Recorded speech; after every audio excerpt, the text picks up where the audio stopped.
Hello student, welcome to chemical science. इस Gauss law and its application के series में आज का दूसरा लेक्चर है, that is called Gauss law. ठीक है, और इस गॉस लॉ में हमें क्या डिस्कस करना है स्टूडेंट? तो गॉस लॉ स्पेशली हमें चार्ज और फील्ड के बारे में बताता है ना। तो चार्ज एंड फील्ड में बताने से पहले हमें वो फ्लक्स और चार्जेस के बारे में बताता है। अब फ्लक्स क्या होता है? Flux number of field lines होती है ना, जो कि किसी सरफेस से परपेंडिकुलर डायरेक्शन में पास होती हैं। तो उन्हीं नंबर्स को ही हम कहते हैं फ्लक्स। तो चलिए स्टार्ट करते हैं हम गॉस लॉ को। तो student, this law gives a relation between the electric flux through any closed hypothetical surface, जिसको हम कहते हैं Gaussian surface, and the charge enclosed by the surface. ये फ्लक्स और चार्ज के बीच में रिलेशन को बताता है स्टूडेंट। तो गॉस लॉ का जो स्टेटमेंट है स्टूडेंट, उसको हम यहाँ पर देखते हैं। तो गॉस लॉ क्या कहता है? It states that electric flux phi E through any closed surface is equal to 1 upon epsilon 0 times the net charge Q enclosed by the surface. तो स्टूडेंट, इससे पहले हमने सीखा था फ्लक्स के बारे में। तो फ्लक्स हमें स्पेशली बताता है नंबर ऑफ फील्ड लाइंस के बारे में। हमें फ्लक्स बताता है student number of field lines के बारे में। तो फील्ड लाइंस हमारे पास student E dot D S से रिप्रेजेंट किया जाता है, the scalar multiplication of electric field and area vector. ये हमें बताएगा स्टूडेंट फ्लक्स के बारे में।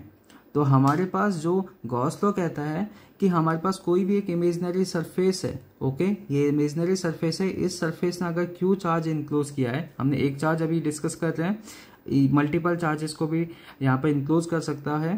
ठीक है, तो इस क्लोज सरफेस से कितना फ्लक्स पास होगा, उसके लिए एक लॉ बताया। तो गॉस लॉ ने बताया कि कितना फ्लक्स पास होगा इस क्लोज सरफेस से, this is Q enclosed. Okay, Q enclosed divide by epsilon 0 will be the flux, we can say number of field lines passing through that closed surface. okay, ये हमारे पास एक्सप्रेशन होगा। अब हमारे पास देखिए स्टूडेंट, यहाँ पर मोर देन वन चार्जेस भी हो सकते हैं। Let suppose that Q1, Q2, Q3, Q4, ये सब कुछ भी हो सकते हैं। तो इसके प्लेस पे Q इनक्लोज्ड क्या हो जाएगा? Surface. Let suppose that surface है, सरफेस ने हमारे पास 3 चार्जेस को इनक्लोज किया है, तो हम नेट चार्ज यहाँ पर लिख सकते हैं स्टूडेंट। इसको हम इस तरीके से भी लिख सकते हैं, क्यू आई ओवर एप्सिलॉन 0 भी लिख सकते हैं। ये हमारे पास एक डिस्क्रीट चार्ज डिस्ट्रीब्यूशन होगा, है ना। और साथ ही हम फ्लक्स की एक और डेफिनेशन लिख सकते हैं, अगर हमारे पास चार्जेस कंटिन्यूस डिस्ट्रीब्यूट है, यानी continuous distribution of charge given हो, तो उस केस में हम लिख सकते हैं student integration of D Q, है ना। बहुत सारे चार्जेस होंगे और हमने एक स्मॉल सेगमेंट में एक स्मॉल चार्ज को लिया, डी क्यू आई लिया, और डिवाइड बाई एप्सिलॉन 0।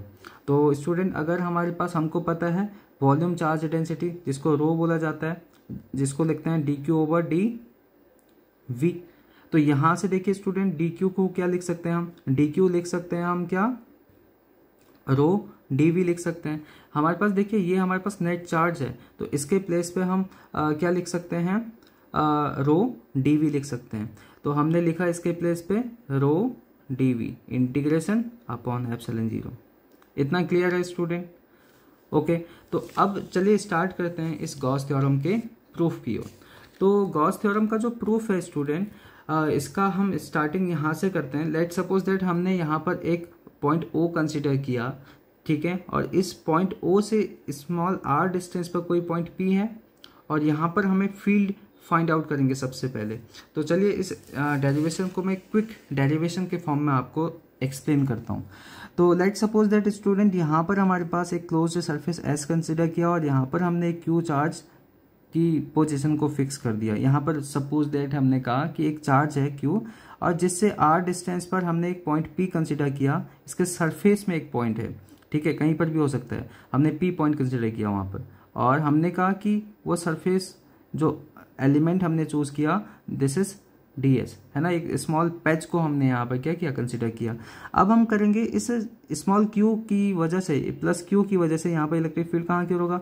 इस सरफेस से अवे, इस डायरेक्शन में होगा इलेक्ट्रिक फील्ड। बिल्कुल, हम अगर इन दोनों को ज्वाइन करेंगे तो हमारे पास इससे अवे डायरेक्शन में इलेक्ट्रिक फील्ड की डायरेक्शन होगी। और लेट सपोज दैट हमारे पास यहाँ पर जो एरिया वेक्टर है ये ds है, स्मॉल एरिया, और इसका एक डायरेक्शन भी होती है, this is called area vector ds vector, और इस इलेक्ट्रिक फील्ड के साथ let suppose that theta angle बनाता है। तो स्टूडेंट, तो इससे कितना इलेक्ट्रिक फील्ड का वैल्यू मिलेगा हमें? Electric field due to a point charge हमारे पास होता है student E equal to 1/4 epsilon 0 Q/r², और ये होता है, ये होगा हमारे पास अलोंग OP डायरेक्शन में। ठीक है, क्लियर है। अब अगर मैं बात करूं स्टूडेंट फ्लक्स की बात, ठीक है, तो फ्लक्स का रिलेशन होता है स्टूडेंट हमारे पास phi equal to integration, closed integration of E.ds लिखा जाता है। बिल्कुल क्लियर होगा। अब देखो, दो वेक्टर्स का डॉट प्रोडक्ट है, तो किस तरीके से लिखा जाता है? हम इसको लिखेंगे E.ds cos ऑफ थीटा। अब इसके बाद देखिए स्टूडेंट, हम इस इलेक्ट्रिक फील्ड का एक्सप्रेशन यहाँ पर रख लेंगे। ये तो हमारे पास इलेक्ट्रिक फील्ड का वेक्टर फॉर्म है, ठीक है, पीछे से डायरेक्शन भी लिखी है, और ये मैग्नीट्यूड पार्ट है, और मैग्नीट्यूड को ही हमने यहाँ पर रखना है। तो कितना फ्लक्स पास होगा, फाई ई हमने लिखेंगे यहाँ पर, तो दिस इज इंटीग्रेशन, और इसकी वैल्यू रखेंगे Q/4 epsilon 0 and ds cos theta, ds cos of theta divide by r²। इतना क्लियर है। अब स्टूडेंट, इसमें से हम जो कांस्टेंट टर्म है उसको बाहर ले लेते हैं, दिस इज Q/4 एप्सिलॉन 0 और integration ds of cos theta over r²। अब स्टूडेंट, यहाँ पर एक नया कॉन्सेप्ट आएगा, that is called solid angle. अब देखिए, पहले हम सॉलिड एंगल को समझ लेते हैं। सॉलिड एंगल क्या होता है? ठीक है, तो सॉलिड एंगल हमारे पास student angle made by an area.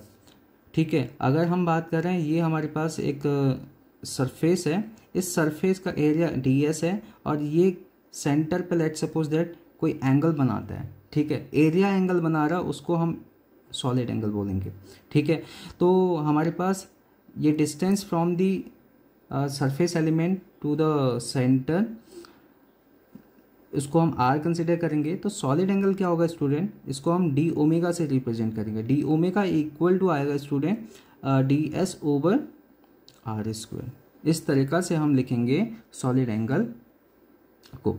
अब देखिए, यहाँ पर जो हमारे पास एरिया एलिमेंट होगा स्टूडेंट, वो area element ds cos theta होगा, यानी हमने इस ds का इस E वेक्टर के अलोंग हमें एरिया वेक्टर लिखना है, that will be the ds cos theta होगा। ओके, तो यहाँ पर इस ds के प्लेस पे हम लिखेंगे ds cos of theta divide by r²।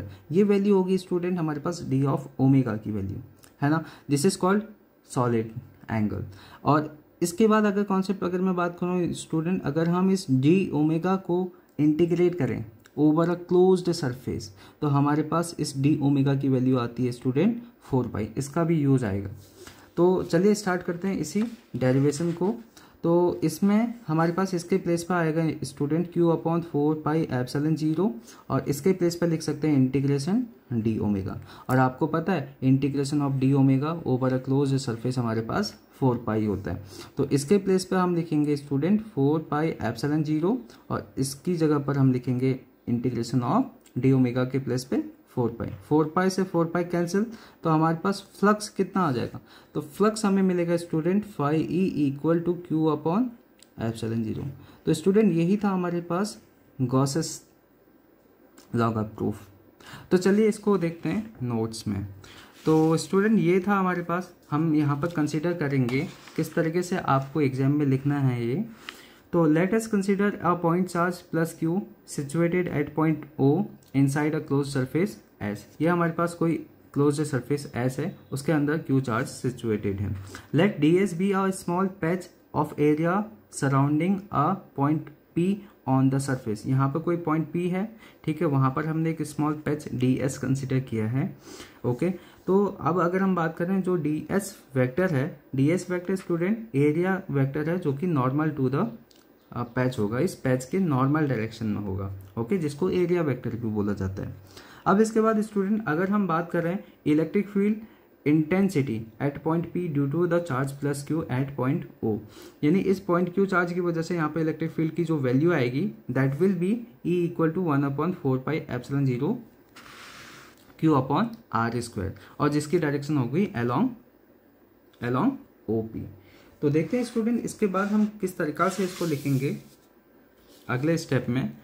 तो electric flux through small patch, उसको हम इस तरीक़ा से लिखेंगे D phi equal to E dot D S. ठीक है, तो स्मॉल ये देखिए इस स्मॉल पैच से कितना फ्लक्स पास होगा वो हमारे पास स्मॉल फ्लक्स से ही पास होगा, तो उसको हमने लिखा student D phi equal to E dot D S.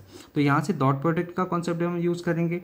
तो डॉट प्रोडक्ट का कॉन्सेप्ट हम क्या लिखेंगे स्टूडेंट, यहाँ से this is E D S cos theta लिख लिया, और थीटा क्या होता है हमारे पास, थीटा यहाँ पर ई और डी एस के बीच में एंगल है, जिसको आप यहाँ पर देख सकते हैं। तो ये ई वेक्टर है और ये डी एस वेक्टर है, इन दोनों के बीच में एंगल। तो स्टूडेंट इसके बाद हम यहाँ पर जानेंगे कि जो डी ओमेगा होता है, जिसको हम सॉलिड एंगल बोलते हैं, जिसकी वैल्यू होती है D S cos theta over R square. ठीक है, और subtended by a patch of D S at O.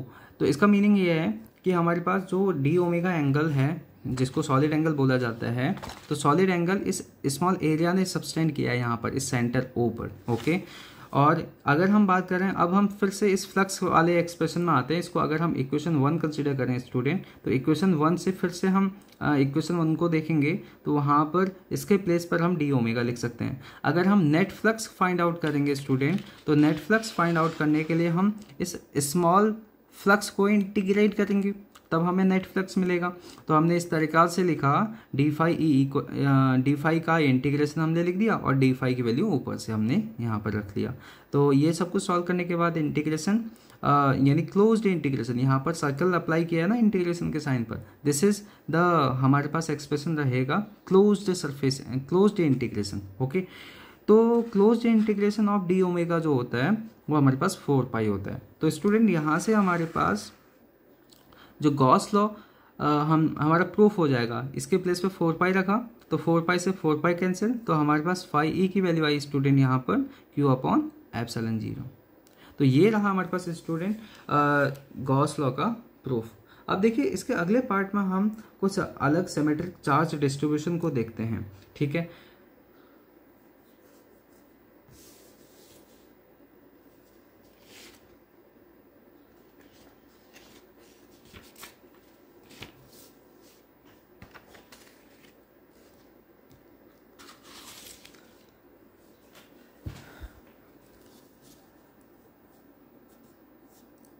तो स्टूडेंट इस पार्ट में हम कुछ स्पेशल केसेस डिस्कस करने वाले हैं। ठीक है, स्पेशल केसेस को डिस्कस करेंगे। तो इन स्पेशल केसेस में हम ये कहेंगे कि लेट सपोज दैट हमारे पास जो क्लोज्ड सरफेस है वो बहुत सारे चार्जेस को इंक्लोज करता है। हम let suppose that Q1 charge, ठीक है, और plus Q2 charge, minus Q3 charge, plus Q4 charge, minus Q5 charge, ये बहुत सारे चार्जेस हैं, एक सरफेस ने इंक्लोज किया है। तो इससे टोटल फ्लक्स कितना पास होगा, तो टोटल फ्लक्स पास होगा student, flux phi E equal to charge enclose Q enclosed, okay, upon epsilon 0। तो चार्ज इंक्लोज कितना किया है, तो टोटल चार्ज हमारे पास जितना भी चार्ज है उन सब का सम करेंगे विद देयर साइंस। ठीक है, तो हमारे पास Q1 चार्ज है, प्लस Q2 चार्ज है, माइनस Q3 चार्ज है, फिर हमारे पास Q4 चार्ज है, माइनस Q5 चार्ज है, upon epsilon 0। This will be the flux passing through the surface. अब देखिए स्टूडेंट, अगर हम इन जनरल की बात करें, हमारे पास बहुत सारे चार्जेस हैं, n चार्जेस हैं इस क्लोज सरफेस के अंदर, है ना। तो अगर हम बात करें डिस्क्रीट चार्ज डिस्ट्रीब्यूशन है, डिस्क्रीट चार्ज डिस्ट्रीब्यूशन है ना, क्लोज सरफेस के अंदर बहुत सारे चार्जेस हैं, Q1, Q2, Q3 up to Qn। तो किस तरीका से लिखेंगे इसको स्टूडेंट, इसके लिए फ्लक्स का एक्सप्रेशन आएगा, this is Q1 plus Q2 plus Q3, okay, and so on up to Qn divide by epsilon 0।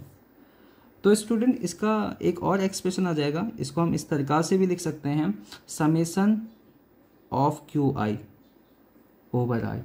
ठीक है, तो इंडेसेस आई हम यहाँ पर यूज़ करेंगे। तो फ्लक्स का हम इस तरीका से भी एक्सप्रेशन लिख सकते हैं, this is our Gauss law for continuous discrete charge distribution के लिए। अब देखिए स्टूडेंट, इसके बाद अगर हम बात कर रहे हैं, हम एक कंटिन्यूस चार्ज डिस्ट्रीब्यूशन गिवन है, कंटिन्यूस चार्ज डिस्ट्रीब्यूशन गिवन है। तो किस तरीका से हम लिखेंगे, तो let suppose that continuous charge distribute है, तो हम ये कंसिडर करेंगे कि इसकी वॉल्यूम चार्ज डेंसिटी क्या होगी। तो वॉल्यूम चार्ज डेंसिटी को स्टूडेंट हम रो से रिप्रेजेंट करते हैं। तो rho is defined as D Q over D V. तो यहाँ से स्टूडेंट हमारे पास डी क्यू की वैल्यू क्या आएगी, डी क्यू की वैल्यू आएगी हमारे पास this is rho D V. अगर हमें क्यू की वैल्यू फाइंड आउट करनी है तो हमें इसको इंटीग्रेट करना पड़ेगा, बिल्कुल हमें इसे इंटीग्रेट करना पड़ेगा। क्यू की वैल्यू आ जाएगी हमारे पास इंटीग्रेशन रो डी वी। तो हमारे पास सरफेस ने जो चार्ज इनक्लोज किया है that is integration rho D V. तो फ्लक्स यानी गॉस थ्योरम से हमारे पास किस तरीके का एक्सप्रेशन मिलेगा, integration Q enclosed upon epsilon zero. ये हमारे पास क्यू इनक्लोज्ड है ओके, और एप्सिलॉन जीरो। तो यहाँ से क्यू इनक्लोज्ड की वैल्यू आ जाएगी integration rho D V divide by epsilon zero student. ये हमारे पास फ्लक्स होगा किसी क्लोज्ड सरफेस से, है ना, अगर हमारे पास उसकी वॉल्यूम चार्ज डेंसिटी हमें गिवन हो। अब देखिए स्टूडेंट, इसके साथ ही हम ये भी जानेंगे कि किस तरीका से हम इस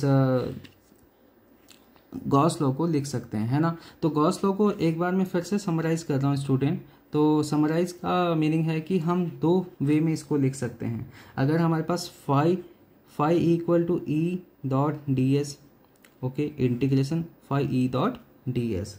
और इसको स्टूडेंट हम इसको इस तरीका से भी लिख सकते हैं, integration E dot D S 1 epsilon zero और क्यू आई, ओके। और दूसरा तरीका है student continuous charge distribution phi E, ठीक है, यहाँ पर फाई ई लिखेंगे जिसे इलेक्ट्रिक फ्लक्स बोलेंगे, ओके। और इसको लिखेंगे फिर वही ई डॉट डी एस, और इसके प्लेस पे हम 1 अपॉन एप्सिलॉन जीरो लिखेंगे student, integration rho D V लिखेंगे। इतना क्लियर है स्टूडेंट।